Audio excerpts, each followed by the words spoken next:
Hi everyone, it's Lynn from DevineCentral, and I am here with video number 3 in a series of 6 or so videos that chronicle my journey to add crystal divination to my tarot practice.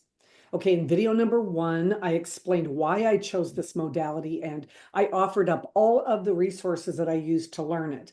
And then in video number 2, I shared the details of my process for learning the stones and for creating my divination boards.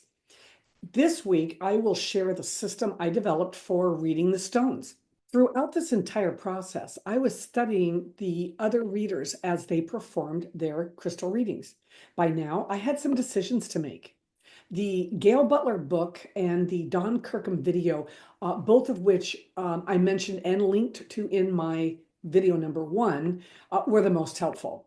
Now, Gary Wimmer's book, which explains a 16 stone system using a leather ring, was kind of different. Gail Butler's system takes a completely different tact with 38 stones, each of them having different meanings. And then Don Kirkham's video uses 13 stones. Now, I resonated with Gail's the best. And through trial and error, I found that 9 stones cast on my compass tray would yield 4 to 6 readable stones. And the reason why that is because I have like an acrylic or a vinyl surface that is, well, it allows them to bounce around a little bit, so they kind of bounce out of the center. Then 9 stones cast on my purple life mat would yield about 6 to 8 readable stones. And that's because it was made of like mouse pad material, so it was kind of foam rubbery. And once the stones hit, they just didn't go very far. The rest that fall outside the perimeters that I have set render them irrelevant to the reading. It took several dozen readings for me to figure it out, but here's what's been working for me. My compass casting board works well for individual or specific questions. Anything that falls inside the compass is most relevant to the situation. Anything that falls on the rim of the compass influences the situation. The further away, the less relevant. Stones that fall outside the text are irrelevant to the readings. Now, I explain this to the querent, and we discuss how to craft their question, because even more so than with tarot, very clear questions are important here. They get to choose 9 stones from the basket, whichever one's called to them, while thinking about their question. Now, I have them cup the stones between their hands, hold it over the board for about 3 inches above it, and just let go. You know, it's so interesting watching them choose the stones. It's like my favorite part. And they're afraid to let go of the stones. It's really adorable. Which stones are chosen, where they land, and how they are grouped all tell a story. I seldom find a need to pull clarifying stones, but I have had to do it a couple of times. Now, the querents find this system really fascinating, and one even called it a 3D reading. But it's eerie how really truly accurate it can be. Okay, then, I explain my purple life mat much the same way. I place the mat inside the tray on top of my black casting board. It doesn't quite fit, but I'm still looking for the perfect tray.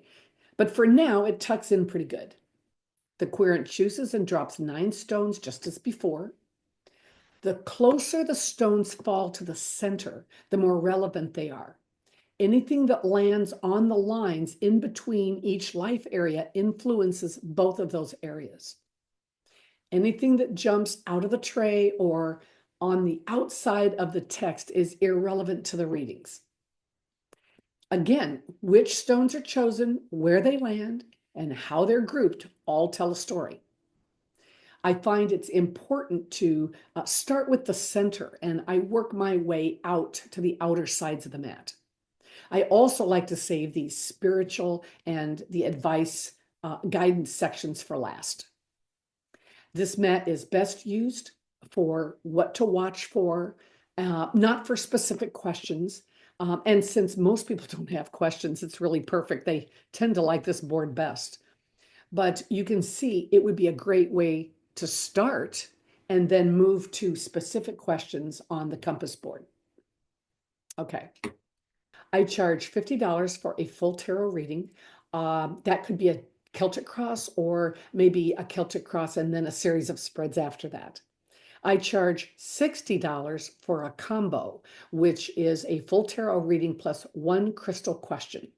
And I usually recommend the mat because that's kind of a nice, way to end the reading by saying, here's what you can expect or what to watch for the last 3 to 6 months, or sorry, the next 3 to 6 months. I charge $35 for a crystal reading, which includes 3 questions answered in detail. Now, most people opt for the combo reading, but those who want the experience but can't or won't spend the $50 do tend to opt for the crystal reading. Okay, that's how simple it is. Next up, I'll introduce you to my stones and my key phrases for each one.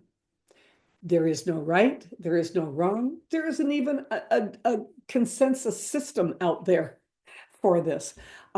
So like I said in my last video, I didn't just pluck these definitions out of thin air. I did put some time into it and some study and research into it, but I think that you'll find it interesting. After that, I'll do 2 more videos. I will do sample readings on each of my boards. All right then. If you like this video, please give it a thumbs up. That's how people find me, and I will see you next week.